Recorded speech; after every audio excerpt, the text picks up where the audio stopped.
जब हिंदुस्तान आजाद हुआ तो श्रीमान गुप्ता जी रामगढ़ के पहले कलेक्टर होकर आए। उस समय हर एक सरकारी अधिकारी का यही विचार होता था कि पिछली अंग्रेजों के समय की जो फाइलें दफ्तरों में रखी हुई होती थी उन्हें जरा देखा परखा जाए। इसी तरह मिस्टर गुप्ता भी कुछ पुरानी फाइलें देख परख रहे थे। तभी उन्हें ब्रिटिश गवर्नमेंट का लिखा हुआ एक पत्र मिला जो उस समय के लॉर्ड साहब के नाम लिखा गया था। वह पत्र उन्हें कुछ खास लगा, इसलिए वह पत्र लेकर अपने उच्च अधिकारी मिस्टर दत्त के पास चले गए और बोले, सर ये पुरानी फाइल से एक लेटर मिला है, जरा इसे गौर से देखिए, ऐसा क्या सच में है? मिस्टर दत्त ने वह पत्र बड़ी गौर से पढ़ा और फिर मिस्टर गुप्ता की तरफ देखकर बोले, मिस्टर गुप्ता ऐसा कुछ कह तो नहीं सकते कि ऐसा कुछ है, लेकिन फिर भी अगर ब्रिटिश गवर्नमेंट का लेटर है तो जांच का विषय तो है, परंतु हम अपने लेवल पर तो ऐसी कोई जांच नहीं कर सकते। मैं भारत सरकार को यह पत्र भेजकर लिखता हूँ इसकी जांच की अनुमति लेने के लिए, और अगर हमें जांच की अनुमति मिल गई तो फिर देखते हैं जांच करवा के इसमें क्या निकलता है। मिस्टर दत्त ने भारत सरकार को लिखा तो 1 महीने में ही सरकार से अनुमति आ गई कि मिस्टर गुप्ता के अधीन 3 मेंबर की कमेटी बनाई जाए और उसकी जांच करके सरकार को रिपोर्ट करे। फिर क्या था, मिस्टर दत्त ने गुप्ता जी को बुलाया और कहा, हाँ तो मिस्टर गुप्ता, सरकार से परमिशन तो आ गई है इसकी जांच करवाने की, तो अब आपके अधीन एक कमेटी बनाते हैं। फिर सबसे पहले मिस्टर गुप्ता ने इलाके के लोकल लोगों से बातचीत करनी शुरू की और पूछना शुरू किया कि कमेटी को कुछ ज्यादा तो नहीं पता चला, लेकिन कुछ लोगों ने इतना बताया कि लालगढ़ किला भूतों का किला है। कहा जाता है कि बहुत पहले कभी 5-6 अंग्रेज अधिकारी लालगढ़ किले में गए थे और फिर उनका कोई पता नहीं चला, वह लापता हो गए। अंग्रेजों ने उनकी बड़ी खोजबीन की थी, परंतु फिर भी उनका कुछ पता नहीं चला।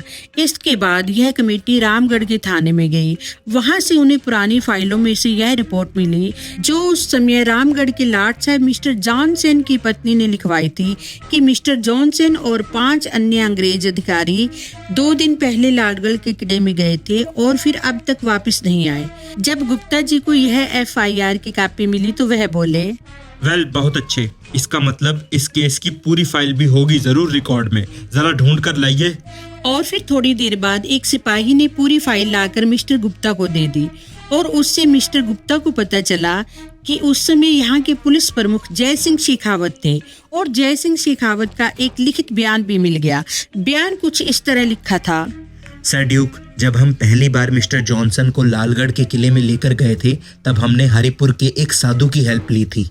हालांकि मिस्टर जॉनसन इन सब बातों पर विश्वास नहीं करते थे, पर मुझे यही लगता है कि पहली बार जब हम गए थे तो उन साधु बाबा की वजह से ही हमको कुछ नहीं हुआ था, लेकिन अगली बार जब मिस्टर जॉनसन अकेले गए तो उन्होंने मुझे कुछ नहीं बताया था इस बारे में। यह बयान पढ़कर मिस्टर गुप्ता को कुछ क्लू मिला और फिर अगले ही दिन गुप्ता जी दोनों मेंबर्स को साथ लेकर हरिपुर गाँव पहुँच गए और वहाँ फिर वह गाँव वालों से मिले और पूछा, ऐसा है भाई, मुझे किले के इतिहास के बारे में कुछ जानकारी इकट्ठा करनी है, इसलिए गांव का जो सबसे बूढ़ा आदमी है उसे लेकर आओ। तभी एक आदमी एक बहुत ही बूढ़े से आदमी को साथ लेकर आया और बताया कि यह दादा धनीराम जी हैं और फिर उसे गुप्ता जी के सामने एक कुर्सी पर बैठा दिया और फिर गुप्ता जी ने पूछना शुरू किया, दादा राम राम। राम राम बेटा, राम राम।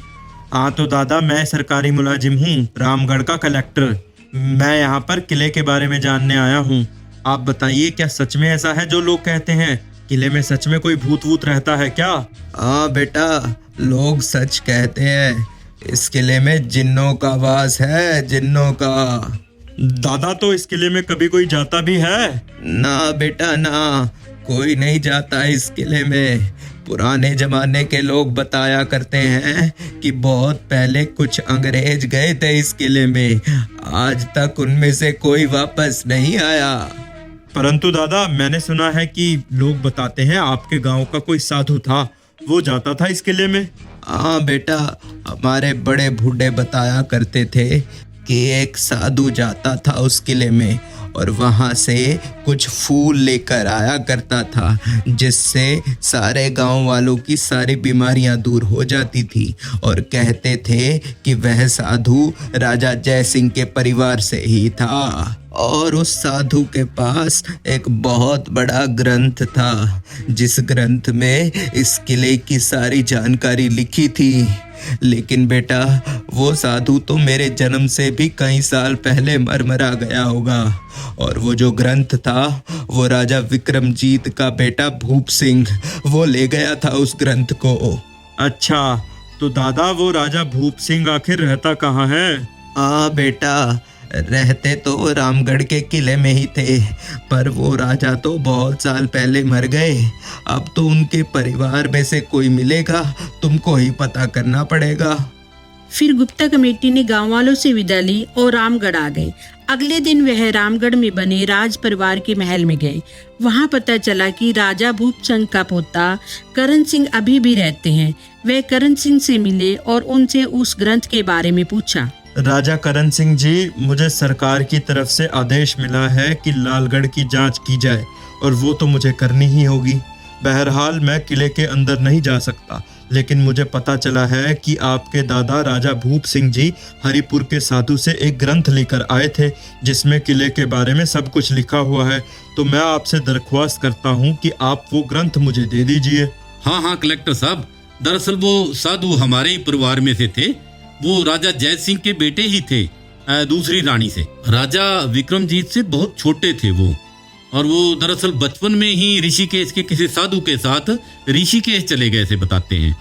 और फिर जब विक्रमजीत राजा बने तो वो यहाँ आ गए और हरिपुर के मंदिर में रहने लगे। वह बिसम्बरी साधु कहलाते थे, और ऋषिकेश में कोई बिसम्बरी आश्रम है, उसी में रहे थे वो 10-15 साल। हाँ, उनका एक ग्रंथ तो है, परंतु वो आज तक किसी के समझ में नहीं आया कि क्या लिखा है, क्या भाषा है। मैं लाकर दिखाता हूँ आपको। फिर करण सिंह अंदर गए और एक बहुत बड़ी सी किताब ले आए और कहा, ये लीजिए कलेक्टर साहब, अगर आपको कुछ समझ आए तो। फिर गुप्ता जी ने वह बड़ी पुस्तक ली और खोल कर देखा और कहने लगे, सही कहा राजा साहब, मुझे भी कुछ समझ नहीं आ रहा इसमें किस भाषा में लिखा है, परंतु मैं यह ग्रंथ ले जाता हूँ, इसे किसी और से डिकोड करवाता हूँ। और फिर गुप्ता जी ने वह ग्रंथ लिया और करण सिंह से विदा लेकर वापस आ गए।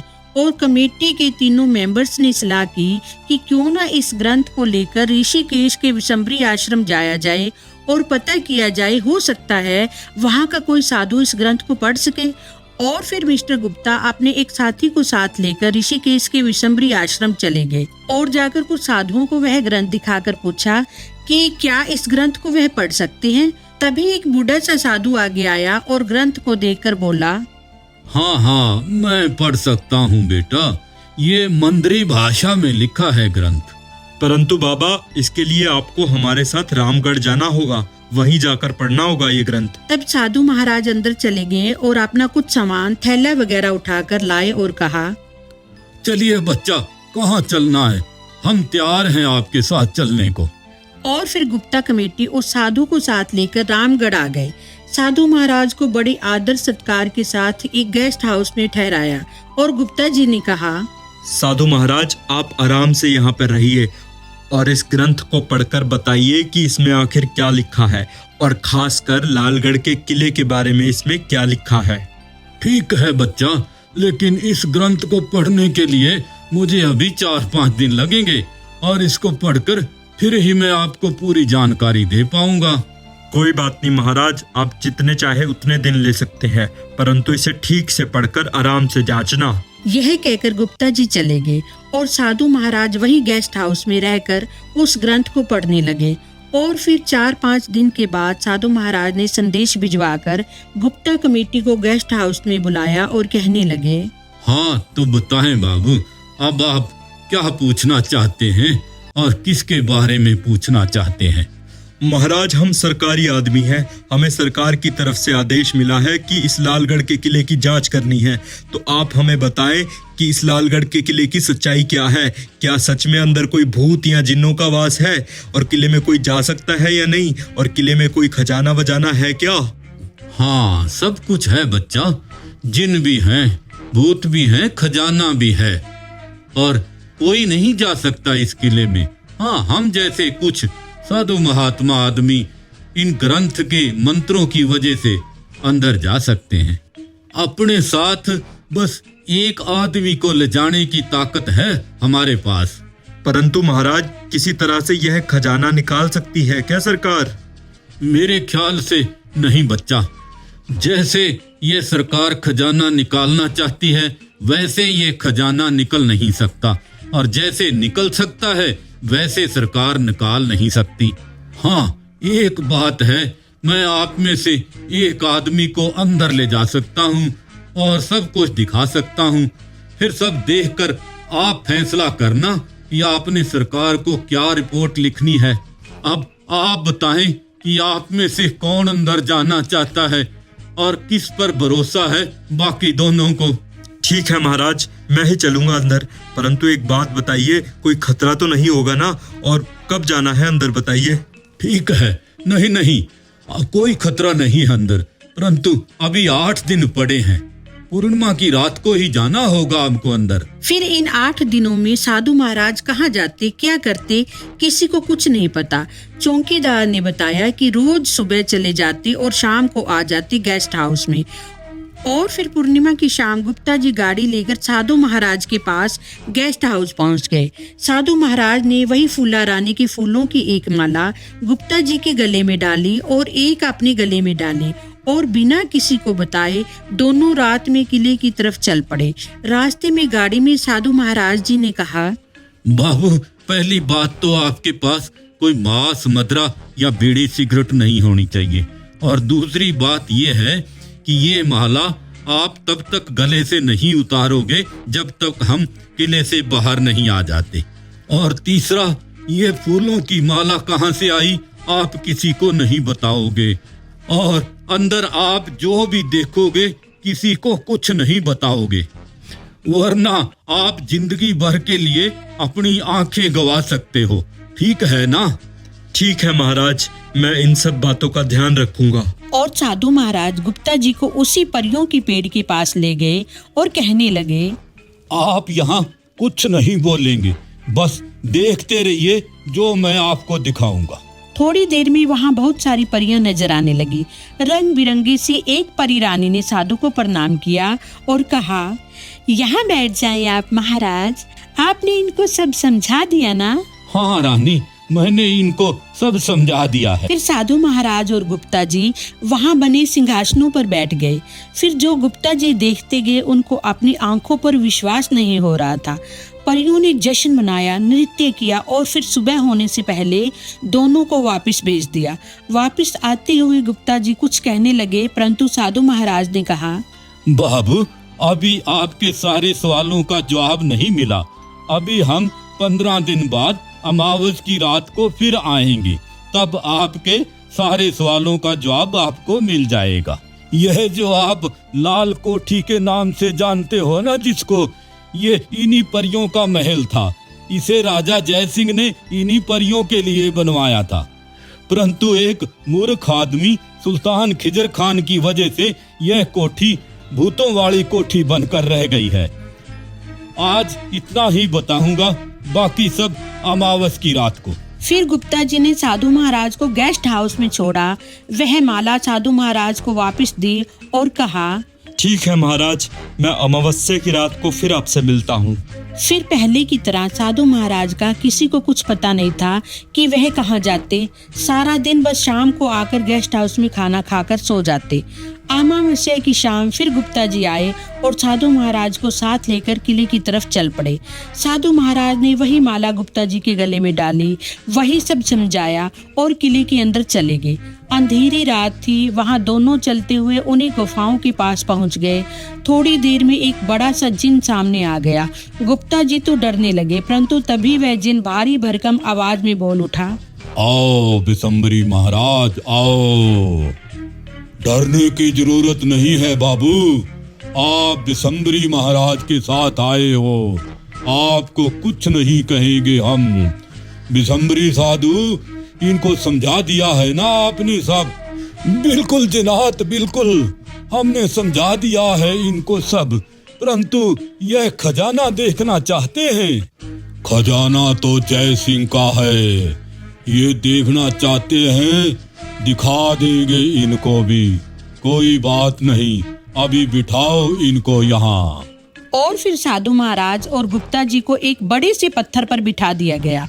कुछ देर में वहाँ बहुत सारे जिन आ गए, ढोल बजने लगे, नाचने लगे, गाने लगे।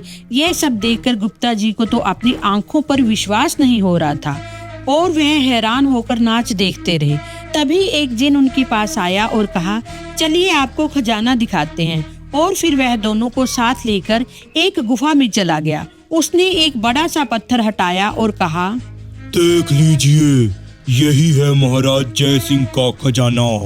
पत्थर हटा तो अंदर बहुत सारा सोना, हीरे, जवाहरात, मोती, बहुत सारा खजाना था। यह देखकर गुप्ता जी तो हैरान ही रह गए, परंतु उन्हें कुछ बोलने की इजाजत नहीं थी। परंतु जिन बोला, यह राजा जय सिंह का खजाना है, इसको कोई भी नहीं ले जा सकता, एक मोती भी यहाँ से नहीं ले जा सकता। राजा जय सिंह आएगा और अपना खजाना ले जाएगा। खिजर खान भी आया था यह खजाना लेने, पता है ना उसका क्या हाल हुआ था। अब तुम जा सकते हो, इस खजाने का ख्याल छोड़ दो बाबू, यह किसी को नहीं मिल सकता। और फिर वह दोनों वहाँ से वापस आ गए। गुप्ता जी की तो बोलती बंद थी, परंतु साधु महाराज बोले, मुझे लगता है बाबू, अब आपको सारे सवालों का जवाब मिल गया होगा। यह बात सही है, राजा जय सिंह दोबारा आएंगे और इस खजाने को ले जाएंगे, मगर वह कब आएंगे यह आने वाला समय ही बताएगा। इस किले पर राज करने की शक्ति सिर्फ राजा जय सिंह में ही थी और कोई इस किले पर राज नहीं कर सकता।